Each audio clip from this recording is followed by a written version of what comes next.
Hi friends, welcome to Anjali blog. ಇವತ್ತು ಮತ್ತೆ ಒಂದು ರೆಸಿಪಿ ಜೊತೆ ಬಂದಿದ್ದೀನಿ ನೋಡಿ. ಫ್ರೂಟ್ ಸಲಾಡ್ ಮಾಡ್ತಾಯಿದ್ದೀನಿ. ಫ್ರೂಟ್ ಸಲಾಡ್ ಹೇಗೆ ಮಾಡೋದೆಂದು ನೋಡೋಣ ಫ್ರೆಂಡ್ಸ್. ತುಂಬ ಚೆನ್ನಾಗಿರುತ್ತೆ. ಇವಾಗ ಬೇಸಿಗೆ ಕಾಲ ಅಲ್ಲ, ಈ ಥರ ಫ್ರೂಟ್ ಸಲಾಡ್ ಮಾಡ್ಕೊಂಡು ತಿಂದರೆ ತುಂಬ ಚೆನ್ನಾಗಿರುತ್ತೆ. ಮಕ್ಕಳಿಗೂ ತುಂಬ ಇಷ್ಟ ಆಗುತ್ತೆ ನೋಡಿ. ಒಂದು ಕಡಾಯಿ ತೊಗೊಂಡಿದ್ದೀನಿ, ಅದಕ್ಕೆ ಅರ್ಧ ಲೀಟ್ರ್ ಹಾಲು ಹಾಕೋತಾ ಇದ್ದೀನಿ. ಹಸಿ ಹಾಲಿದ್ರೂ ಪರವಾಗಿಲ್ಲ, ಕಾಸಿರೋದಿದ್ರೂ ಪರವಾಗಿಲ್ಲ, ಯಾವುದಾದ್ರೂ ಹಾಕ್ಕೊಳ್ಳಿ ನಡೆಯುತ್ತೆ. ಅದು ಇವಾಗ ಒಂದು ಉಕ್ಕು ಬರೋವರೆಗೂ ಕುದಿಸ್ಕೋಬೇಕು ನೋಡಿ. ಹಾಲು ಗರಮ್ ಆಗಬೇಕು, ಕುದಿಬೇಕು. ಈ ಕಡೆ ನಾನು ಕಸ್ಟರ್ಡ್ ಪೌಡ್ರ್ ತೊಗೊಂಡಿದ್ದೀನಿ ನೋಡಿ. ವೆನಿಲಾ ಫ್ಲೇವರ್ ತೊಗೊಂಡಿದ್ದೀನಿ. ಇದರಲ್ಲಿ ತುಂಬ ಫ್ಲೇವರ್ ಬರುತ್ತೆ. ನಿಮಗೆ ಯಾವ್ದು ಇಷ್ಟನೋ ಅದು ತೊಗೊಳ್ಳಿ. 2 ಸ್ಪೂನ್ ತೊಗೊಂಡಿದ್ದೀನಿ. ಅದಕ್ಕೆ ಸ್ವಲ್ಪ ಹಾಲು ಹಾಕ್ಕೊಂಡು ಕಲಿಸ್ಬೇಕು ನೋಡಿ. ಗಂಟೆಲ್ಲ ಹೋಗುವ ಹಾಗೆ ಕಲಿಸ್ಕೋಬೇಕು. ಆವಾಗ ಕಾಯಿಸೋಕ್ಕಿಂತ ಮುಂಚೆನೇ ಸ್ವಲ್ಪ ಒಂದು ಬೌಲಲ್ಲಿ ಸ್ವಲ್ಪ ಹಾಲು ತೆಗೆದಿಟ್ಕೋಬೇಕು. ಅದೇ ಹಾಲು ತೊಗೊಂಡು ಇವಾಗ ಕಸ್ಟರ್ಡ್ ಪೌಡ್ರಲ್ಲಿ ಹಾಕಿ ಕಲಿಸ್ಕೊತಾ ಇದ್ದೀನಿ. ಉಳ್ಕಿರೋದು ಆ ಹಾಲಲ್ಲಿ ಹಾಕಿದೆ, ಕುದಿಯೋ ಹಾಲಲ್ಲೇ ಹಾಕಿದ್ದೀನಿ ನೋಡಿ. ಇವಾಗ ಈ ಕಡೆ ನೋಡಿ ಚೆನ್ನಾಗಿ ಕುದ್ದಿದೆ ಹಾಲು, ಉಕ್ಕು ಬಂದಿದೆ ನೋಡಿ. ಈ ಥರ ಕುದ್ದ ಮೇಲೆ ಅದು ನಾವು ಕಸ್ಟರ್ಡ್ ಪೌಡ್ರ್ ಕಲಿಸ್ಕೊಂಡು ಇಟ್ಕೊಂಡಿದ್ದೀವಲ್ಲ, ಅದು ಹಾಕ್ಕೊಂಡು ಕೈ ಬಿಡಲ್ದಂಗೆ ಕಲಿಸ್ಕೋಬೇಕು. ಇಲ್ಲಾಂದರೆ ಗಂಟು ಆಗೋ ಚಾನ್ಸಸ್ ಇರುತ್ತೆ. ಅದಕ್ಕೆ ಲೋ ಫ್ಲೇಮಲ್ಲಿಟ್ಟು ಚೆನ್ನಾಗಿ ಕಲಿಸ್ಕೊಳ್ಳಿ ನೋಡಿ. ಈ ಥರ ಸ್ವಲ್ಪ ಕುದಿ ಬರೋವರೆಗೂ, ಸ್ವಲ್ಪ ಗಟ್ಟಿ ಆಗೋವರೆಗೂ ಚೆನ್ನಾಗಿ ಕಲಿಸ್ಕೋಬೇಕು ನೋಡಿ ಫ್ರೆಂಡ್ಸ್. ಒಂದು 5 ನಿಮಿಷ ಅಂದರೆ ಫ್ರೂಟ್ ಸಲಾಡ್ ರೆಡಿ ಆಗುತ್ತೆ. 5 ನಿಮಿಷದಲ್ಲಿ ರೆಡಿ ಆಗುತ್ತೆ ನೋಡಿ. ಲೋ ಫ್ಲೇಮಲ್ಲೇ ಇಟ್ಕೊಂಡು ಈ ಥರ ಕಲಿಸ್ಕೋತಾ ಹೋಗಬೇಕು ನೋಡಿ. ತುಂಬ ಚೆನ್ನಾಗಿರುತ್ತೆ ಫ್ರೆಂಡ್ಸ್. ಮಕ್ಕಳಿಗೂ ತುಂಬ ಇಷ್ಟ ಆಗುತ್ತೆ. ಇವಾಗೇನು ಬೇಸಿಗೆ ಕಾಲ ಬಂತು, ಮಕ್ಕಳಿಗೆ ಈ ಥರ ಮಾಡಿಕೊಟ್ರೆ ತುಂಬ ಚೆನ್ನಾಗಿರುತ್ತೆ. ತಂಪು, ತುಂಬ ಐಸ್ ಕ್ರೀಮ್ ಎಲ್ಲ ಇದ್ರ ಮೇಲೆ ಐಸ್ ಕ್ರೀಮ್ ಹಾಕಿಕೊಟ್ರು ತುಂಬ ಇಷ್ಟಪಟ್ಟು ತಿಂತಾರೆ ನೋಡಿ. ಇವಾಗ ಚೆನ್ನಾಗಿ ಕುದ್ದ ಮೇಲೆ ನಾನು ಒಂದು 5 ಸ್ಪೂನ್ ಸಕ್ಕರೆ ಹಾಕೋತಾ ಇದ್ದೀನಿ. ನಿಮಗೆ ಸ್ವೀಟು ಎಷ್ಟು ಬೇಕು ನೋಡಿ ಅಷ್ಟು ಹಾಕ್ಕೊಳ್ಳಿ. ನಾನು ಒಂದು 5 ಸ್ಪೂನ್ ಹಾಕ್ಕೊಂಡೆ. ಯಾಕಂದರೆ ಫ್ರೂಟ್ಸ್ ಎಲ್ಲ ರುಚಿನೇ ಇರುತ್ತೆ, ಸ್ವೀಟೇ ಇರುತ್ತಲ್ಲ, ಅದಕ್ಕೆ ಹಾಲು ಸ್ವೀಟ್ ಇರುತ್ತೆ ಅಷ್ಟು. ಅದಕ್ಕೆ ಸ್ವಲ್ಪನೇ ನಾನು ಸ್ವೀಟ್ ಹಾಕ್ಕೊಂಡಿದ್ದೀನಿ, ಒಂದು 5 ಸ್ಪೂನು. ನಿಮಗೆ ಎಷ್ಟು ಬೇಕು ನೋಡಿ ಅಷ್ಟು ಹಾಕ್ಕೊಳ್ಳಿ.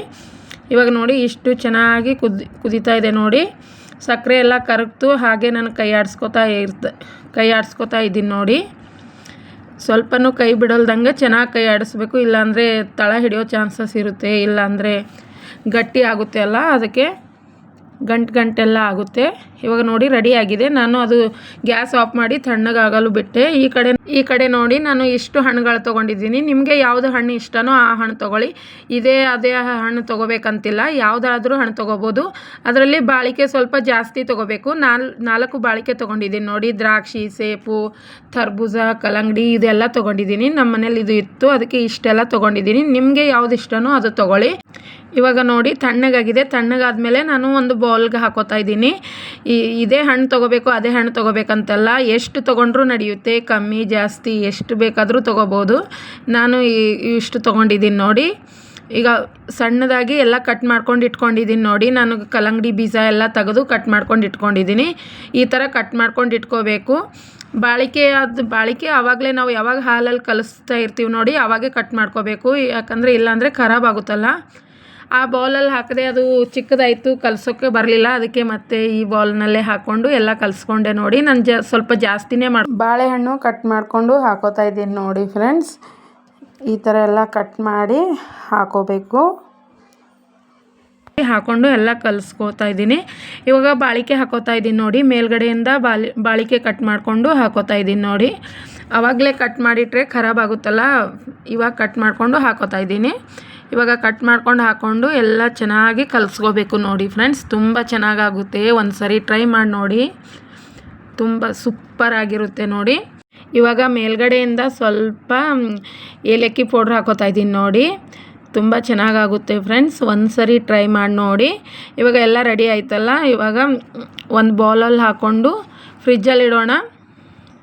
1 ಗಂಟೆ ಸ್ವಲ್ಪ ಕೋಲ್ಡ್ ಆದರೆ ಸಾಕು. ಇಲ್ಲಾಂದರೆ ಗಟ್ಟಿ ಆಗಬೇಕಾದ್ರೆ ನಿಮ್ಮ ಇಷ್ಟ. ಗಟ್ಟಿ ಬೇಕಾದರೆ ಗಟ್ಟಿ ಮಾಡ್ಕೋಬೋದು, ಇಲ್ಲಾಂದರೆ ಕೋಲ್ಡ್ ಆದಮೇಲೂ ತಿನ್ಬೋದು. ತುಂಬ ಚೆನ್ನಾಗಾಗುತ್ತೆ ನೋಡಿ ಫ್ರೆಂಡ್ಸ್. ನಾನು 2 ಬೌಲಲ್ಲಿ ಹಾಕ್ಕೊಂಡೆ.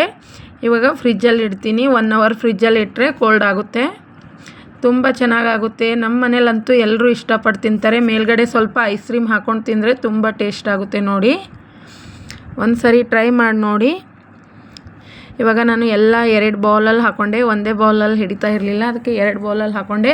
ಇವಾಗ ನೋಡಿ 1 ಗಂಟೆ ಆದಮೇಲೆ ಕೋಲ್ಡ್ ಆಗಿದೆ. ನಾನು ಸ್ವಲ್ಪ ಕೋಲ್ಡ್ ಆದಮೇಲೆ ತೆಗೆದು ಒಂದು ಬೌಲಲ್ಲಿ ಹಾಕಿ ನಾನು ಸರ್ವ್ ಮಾಡ್ತಾಯಿದ್ದೀನಿ ನೋಡಿ. ತುಂಬ ಚೆನ್ನಾಗಾಗುತ್ತೆ. ಇದ್ರ ಜೊತೆ ನಾನು ಮೇಲ್ಗಡೆ ಸ್ವಲ್ಪ ವೆನಿಲಾ ಐಸ್ ಕ್ರೀಮ್ ತೊಗೊಂಡಿದ್ದೀನಿ.